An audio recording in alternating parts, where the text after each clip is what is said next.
Et à ce moment-là, je commence à faire ma formation de pilote privé. Donc une formation qui te permet de piloter des petits avions, une hélice, un seul moteur.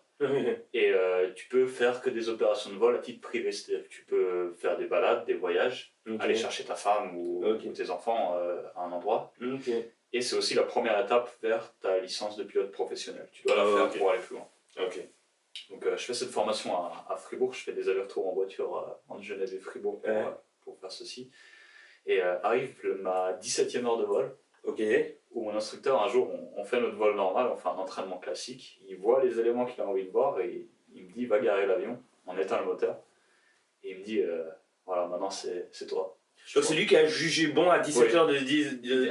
Après 17h, c'est parce que dans mon cas c'était 17h, certaines personnes ça sera 15, d'autres ça sera 25, tu vois, c'est pas à 17h de vol. Si un jour vous vous lancez, venez pas dire à 17h de vol à votre instructeur que c'est le moment d'aller seul. C'est lui qui décide. C'est lui qui décide, ils ont une science là derrière, ils savent ce qu'ils font. Et en général ça se passe bien, donc à 17h il m'a dit, je sais même pas combien d'heures c'était, c'est après en lisant mon carnet que je peux voir, mais à ce moment-là il me dit je pense que je peux descendre, c'est ton truc maintenant. Donc mon instructeur part, ferme la porte, il prend une petite radio, donc il était en contact radio avec moi. Waouh. Moi je redémarre mon avion, je fais toutes mes actions, et là d'un seul coup il y a un peu de pression qui monte quand même, parce que c'est plus un projet futur, c'est pas une utopie qui va arriver dans le futur, là on y est. On y est là. Et c'est la première fois dans ma vie où tu te retrouves, où je me suis retrouvé dans une situation où je gère moi-même les choses. C'est-à-dire que j'ai tout entre mes mains. J'ai ma vie entre mes mains. C'est la première fois où il n'y a pas d'échappatoire. Dans toute ma vie, en général, j'avais toujours quelqu'un d'autre qui s'occupera de quelque chose. Tu vois un sort de plan B, mais là c'est toujours tu es dans le cockpit. Là c'est toi et ton apprentissage. Tu vois. Tout le bagage théorique que tu as derrière, il est ici maintenant et tu dois assumer. Tu vois. Et je ne suis pas quelqu'un qui chante, je ne suis pas un bon chanteur, mais je me retrouve inconsciemment à chanter Seven Nation Army The White Stripes. Et je suis là et je me dis mais t'es en train de faire quoi, garçon, t'es pas ici pour chanter, tu vois. La pression sûrement, t'étais dans le cockpit, t'es solo. Tu sais, tu te dis, frérot, si tu voulais faire la Star Academy ou la Star, fallait aller ailleurs, t'es ici pour voler, tu vois. Donc d'un seul coup je me regarde, je me dis bon maintenant, fini les rigolades, tu vois, on est ici pour faire quelque chose, tu vois. Donc j'arrête de chanter, je laisse ma carrière de chanteur là-bas. Je fais toutes mes actions qui doivent être faites pour pouvoir décoller, donc vous suivez une checklist avec point par point. Ce qu'il faut faire, c'est mettre les éclairages requis, préparer les ailes de façon à ce qu'elles soient prêtes au décollage, faire les essais moteurs, etc. Pour voir que le moteur répond bien, puis vu qu'il n'y en a qu'un seul, donc autant le faire correctement. Je m'aligne sur la piste, et devant moi, je vois la grande piste. Personne à côté de moi, pour la première fois dans ma vie, je suis le commandant de bord. Légalement, c'est la première fois où je le suis. Et d'un seul coup, tu mets les gaz, et là, c'est plus Seven Nation Army, c'est AC/DC très très fort. Tu vois, et tu décolles. Et voilà, mon instructeur qui est devenu mon ami, je le salue, Salut à lui, il se reconnaîtra, mais c'est la première fois qu'il n'était pas là en fait, et il pesait une centaine de kilos, et c'est la première fois que je me retrouve dans un avion qui monte aussi vite et aussi bien en fait, parce qu'il y a 100 kilos en moins. Parce que d'habitude l'avion il pèse combien? Et il pèse à peu près 700 kilos. Une hélice, un moteur, et t'as un instructeur de 100 kg à côté de toi, donc il a pas une montée qui était hors du commun, c'est-à-dire ça montait, on avait le temps d'apprécier la montée, mais là l'instructeur est parti, donc il y a 100 kg de moins, et c'est 15%. Tu le ressens quoi? C'est 15% du poids en moins de l'avion qui est parti, donc d'un seul coup ça monte vite, le paysage défile, et je me retrouve dans la région de Fribourg au début de l'été. Toutes les petites forêts vertes, les petits morceaux de neige encore sur les montagnes, un nuage de pluie, je traverse un peu de pluie, tout doucement comme ça. J'ai mon instructeur à la radio, je fais mon vol, t'atterris, tu te poses, t'éteins le moteur, on vient de féliciter, voilà, vous êtes un pilote officiellement, vous êtes commandant de bord. À ce moment-là, tu penses en tant qu'être humain que voilà, t'es le maître du monde, tu vois. Après, tu comprends assez vite que c'est qu'une étape que tu viens de passer. Et que tout ton cursus sera fait d'étapes que tu passeras, et qu'une marche, il y en a encore une autre devant toi et qui est certainement plus haute, tu vois. Donc tu es en perpétuel apprentissage. Faut savoir aimer le processus, quoi. Soit tu l'aimes, soit tu le quittes en fait. C'est que soit tu prends goût, mais ça tu le vois assez vite, tu vois. Personne ne te force à être là en soi.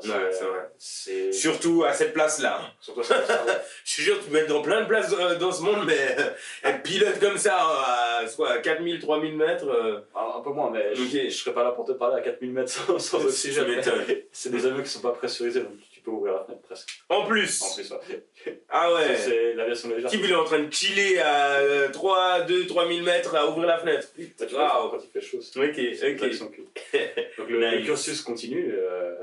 Tu fais des vols vers des aéroports extérieurs tout seul. Tu découvres différents types de terrains, des terrains durs, des terrains mous, etc.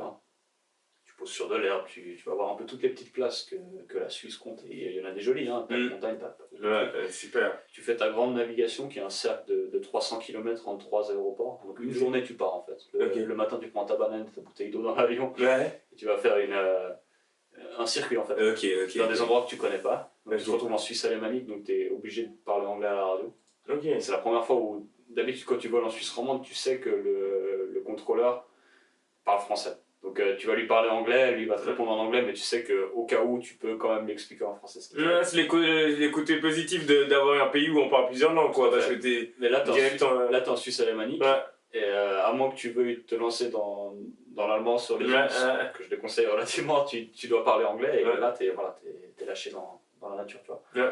Et là, tu as une trentaine d'heures de vol. Après, tu reviens de ça, arrive le moment de l'examen. Ton instructeur, un jour, va te dire je pense que tu es prêt à l'examen, réserve ta journée d'après-demain, parce que après-demain, c'est l'examen. Tu vois. L'examen, le principal, le vrai, quoi. Le check ride, celui qui te donne la licence, le permis de conduire. Ok. Un jour, tu viens à l'aérodrome, comme ça. Tu as un inspecteur que tu connais pas qui vient, qui commence à regarder comment tu prépares ton vol, tu lui expliques, tu fais le tour de l'avion avec lui. Tu vérifies l'état de l'aéronef, etc. Et tu vas faire ton vol. Et tu fais tout ton petit truc. Si ça se passe bien, c'est réussi. Si ça se passe mal, faut revenir, tu vois. Tout s'est bien passé pendant ton examen? Il y a eu des petites... Il y a rien eu grave, je dirais ça comme ça. Ok. Bah, t'es là. L'erreur est... Disons qu'il y a des erreurs où vous ne pourrez pas jamais faire un vol parfait. Il y aura toujours des petits trucs qui se passeront. C'est impossible. Il y a tellement de facteurs concomitants qui arrivent en même temps sur le pilote qu'il y aura toujours des petits trucs qui vont se faire, tu vois. Mais tout s'est bien passé en général. Ok. Parce que ça veut dire qu'à chaque fois que tu fais un vol, tu découvres des nouvelles choses, même au niveau de la nature, même au niveau du ciel, même au niveau de la météo. Avec aussi peu d'expérience. Oui, clairement. Je pense que, et même avec toute l'expérience du monde, tu découvriras toujours quelque chose de nouveau. T'es dans un environnement qui est instable où tu n'es pas censé être, tu vois. Tu voles une machine qui est... Voilà, t'es un invité là-bas. Un invité du ciel. C'est clairement ce que tu as, tu vois. T'es pas dans ta maison là, tu vois. T'es pas construit pour ça. Et c'est ça que je trouve beau dans l'aéronautique, c'est que t'es dans un endroit où tu n'es pas censé être. Et c'est grâce au génie humain que tu te retrouves là-bas, tu vois. Et ça, de ce côté-là, c'est magnifique. Magnifique, ok. Donc je reviens, ça s'est bien passé mon examen. Je me serre la main, vous êtes pilote privé. 2 semaines après à la maison, il y a la licence qui arrive avec la facture qui est un peu moins mais à partir de là, vous êtes pilote privé. Donc, mais c'est quoi la sensation? C'est un rêve d'enfant. Je pense que n'importe quel enfant pour en rêver, j'ai envie, on l'a tous eu, pas comme ça, mais... La plus grosse sensation, c'est le premier solo, quoi qu'on en dise. Parce que là, c'est factuel, tu vois. Être pilote, bien sûr, c'est une grande joie parce que t'es reconnu par une autorité comme étant pilote. Mais c'est du papier, tu vois. La première fois où tu voles seul, ça sera jamais du papier, tu vois, c'est littéralement des sensations. Il y a quelques jalons comme ça dans le cursus qui sont remarquables. C'est la première fois où tu voles seul, la fois où tu obtiens ta licence, parce que voilà, c'est quand même un but, et la fois où tu prends quelqu'un pour la première fois, où tu amènes un passager ou une personne te fait suffisamment confiance pour se dire, voilà, maintenant c'est toi qui gères, je viens faire un vol avec toi, je te fais confiance, tu vois. Ah, tu m'étonnes. Et là, c'est le moment où déjà tu apprends beaucoup sur toi, tu apprends beaucoup sur les personnes qui te font confiance et celles qui te font pas confiance. Et là, c'est magique, quoi. Ok, nice. C'est beau, Et du coup, ça t'a permis du coup, de voyager avec d'autres personnes ou de voyager avec d'autres confrères? Par la suite, j'ai été volé en France. Ok. T'as quand même la Suisse étant un petit pays, en France, t'as plus de champs. Le champ des possibles le plus gros, c'est-à-dire que tu peux voler à la montagne, à la mer, tout en restant dans le même pays, ce qui fait. Ok, à la mer, ouais. Et je me suis dit, je vais me faire un ami pilote avec qui je pourrais faire ça, qui est vraiment un de mes amis. C'est Manuel, si tu nous regardes. Salut à Manuel, hein. Je te salue. Et avec mon pote Manu, on a fait pas mal de beaux vols sur des très beaux avions. Hein. On était en Corse, par exemple, ce qui est le vol emblématique à faire quand on vole en France en été. Parce que c'est un des seuls vols que tu peux faire où tu te retrouves au-dessus de la mer tout en restant en France, tu vois. En allant de France en France, tu voles quand même au-dessus de la mer. Donc pour la première fois, tu es dans un avion avec un seul moteur. Et cette histoire d'un seul moteur, quand tu me le dis, ça me fait trop peur parce qu'on peut voler avec un seul moteur. Si t'en as deux, tu peux voler avec un seul, ouais. Quand t'en as qu'un seul, tu voles un peu moins bien quand il n'y en a plus, tu vois. Ouais, tu m'étonnes. Ok. Ça devient du planeur. Ouais. Donc t'es en Corse, Quand t'es en Corse, c'est gagné, tu vois. C'est avant que tu sois en Corse parce que tu traverses le bras de mer qui est entre Nice et la Corse. Ok. Et il y a un moment où tu te retrouves dans ton cockpit comme ça, avec ton seul moteur, tu dois porter un gilet de sauvetage, donc t'as un gilet de sauvetage sur toi. Au cas où. Il est dégonflé, hein, c'est des gilets avec, Ok. avec une réserve à percussion que tu tires. Et en gros, t'as un moment où tu regardes devant toi, tu vois juste un dégradé de bleu entre le ciel et la mer, tout se fond. Tu regardes derrière, tu vois la même chose. Et t'as rien autour de toi. Donc tu voyages dans le flou, tu navigues dans le flou. La navigation est aisée parce que t'as le GPS et la navigation, mais visuellement, tu vois rien. Tu distingues l'horizon, mais sinon, tu vois rien. Donc là, dans ces moments-là, c'est quoi? C'est ton instinct? Même dans la peau du pilote? Tu suis des procédures, tu vois. Tu as des instruments qui te permettent de maintenir le niveau de vol, mais c'est juste que la première fois où t'es là-dedans, c'est la première fois où ayant appris à voler au-dessus de la Terre, c'est la première fois où tu vois plus de terre, en fait. Okay. Et ta terre, c'est ta référence, tu vois, c'est de là que tu viens. Et là, tu te retrouves à un endroit où t'as rien. Et tu commences à penser à ton moteur, tu vois. Tu m'étonnes. C'est comme ça, tu te dis, bon, est-ce que. Voilà, j'en ai qu'un en fait. C'était anecdotique à l'époque, mais là. Donc tu commences à chercher les bateaux, t'apprends deux choses en fait. T'as jamais trop de fuel au-dessus de la mer. Et tu cherches très très fort les bateaux autour de toi. Tu les regardes tous. Mais ça, c'est du James Bond shit là que tu nous. C'est des. Waouh! C'est des micro-aventures, mec. Tu te rapproches de ce que peuvent ressentir des aventuriers dans le sens où. C'est incroyable. Voilà, là t'as une sensation qui est quand même proche de l'aventure, tu vois. Waouh, là tu. Je sais pas pourquoi à la maison, mais là il me fait rêver. Hein. Je vais passer mon c'est pour ce moment où t'as envie de faire tous les sacrifices qui demandent à faire ça, tu vois. Parce que quand tu vis ça, t'oublies l'investissement, t'oublies l'investissement de temps. Le travail, tout ce que t'as mis dedans pour arriver à ce point-là. Tu te dis, mais ça valait la peine. Waouh! Et au loin, d'un seul coup, la Corse c'est une île montagneuse, donc ça retient un peu les nuages autour des montagnes. Tu vois des petits nuages qui apparaissent comme ça. Et d'un seul coup, tu commences à distinguer la Terre qui se défait. Et là, tu te sens en mode Christophe Colomb qui découvre les Amériques. Tu vois, tu vois la Terre apparaître et t'es heureux de voir ça. Sensation qu'en tant qu'homme moderne, je m'imaginais jamais sentir. Tu vois. Voir la Terre apparaître, tu te dis, bon, ok, c'est cool. Mais là, tu vois l'endroit où l'hospitalité apparaît. Tu vois. Et t'atterris en Corse. Tu te fais ta soirée à la mer, non mais regardez-le, et le lendemain t'es à la maison, tu vois, c'est ça la beauté de ça, c'est que tu te fais des micro-aventures, tu revis des sentiments qu'ont vécu des gens il y a des centaines d'années pour un coût qui est relativement maîtrisé quand même. Ok. T'as déjà fait un looping? J'ai déjà fait un looping, ouais. Après là, faut un type d'avion particulier pour faire un looping, mais là tu montes encore d'une étape, c'est-à-dire que là tu pilotes le manège, ce qui est assez... c'est bizarre comme ça. Non mais là c'est incroyable. Déjà de voir le monde de haut c'est différent, mais là voir le monde de haut et à l'envers ça te fait encore plus de... Mais à aucun moment t'as peur. T'es là... T'es là où tu veux être, tu vois. Si t'aimes pas ça, je pense que tu dois avoir très peur. Ouais. Là t'es là où tu veux être, tu vois. Quand t'aimes ça, t'es au meilleur endroit où tu peux être. Et dans les loopings, ce qu'on se rend pas compte, c'est la force de la gravité sur toi, la force des G. C'est-à-dire que tu pèses... Dans la phase la ressource du looping, tu peux peser jusqu'à 3 ou 4 fois ton poids, tu vois. C'est-à-dire que t'as l'impression que t'as 4 personnes de ton poids sur toi, tu vois. Ok. Donc moi j'avais un type de 320 kg assis sur mes épaules, c'est pas un truc que tu fais longtemps, quoi, en fait. La phase de ressource où tu prends le léger, non, tu vas pas la faire longtemps, mais c'est la première fois dans ta vie où tu sens littéralement ton visage qui est tiré vers le bas, tes épaules poussées. Et là, c'est intéressant. Ok,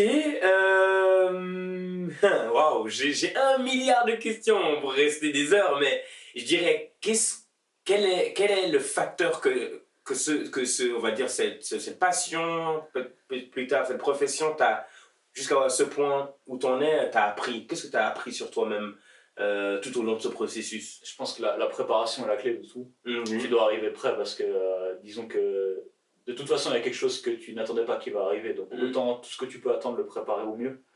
Parce qu'il faudra déjà gérer ça et gérer ce à quoi tu ne t'attends pas, tu vois. Et ça parce qu'à 18 ans, mais ça te forme, hein. À 18 ans, tu mûris assez rapidement. Après, on a tous des parcours de vie différents. Mais, je veux dire, dans le sens où ça, c'est une expérience qui te fait mûrir assez vite. Ok. Parce que là, tu gères ton truc. C'est toi et toi. Ok. Tu gères tes finances déjà pour arriver là, ce qui est une certaine planification, parce que c'est pas donné non plus. Tu fais des sacrifices de ce côté-là, et tu t'apprends à préparer tes leçons comme il faut pour venir prêt, et ensuite ta préparation t'amène à avoir une expérience plaisante en l'air. Parce qu'il n'y a rien de pire qu'être en l'air et pas comprendre ce qui se passe, pas suivre. Là, tu là c'est pas bien. Magnifique, magnifique. Là c'est l'utopisme, je le répète encore une fois, de faire place à la réalité, tu vois, parce que la réalité elle te met des gifles. Ouais, ça rigole pas. Hein. Là elle est pas là pour faire l'humour, tu vois. En tout cas, ce qui est beau, c'est que là, aujourd'hui, tu es ici, tu es sur l'émission et puis tu peux nous partager ton expérience et on peut voir, hein, peut-être pour ceux qui nous suivent, les jeunes, que c'est possible. C'est possible. C'est tout à fait possible. Il faut se battre pour ça, mais c'est possible. Ça ne tombera pas tout cuit, mais une fois qu'on s'y met, ça, c'est tout à fait possible. Ok.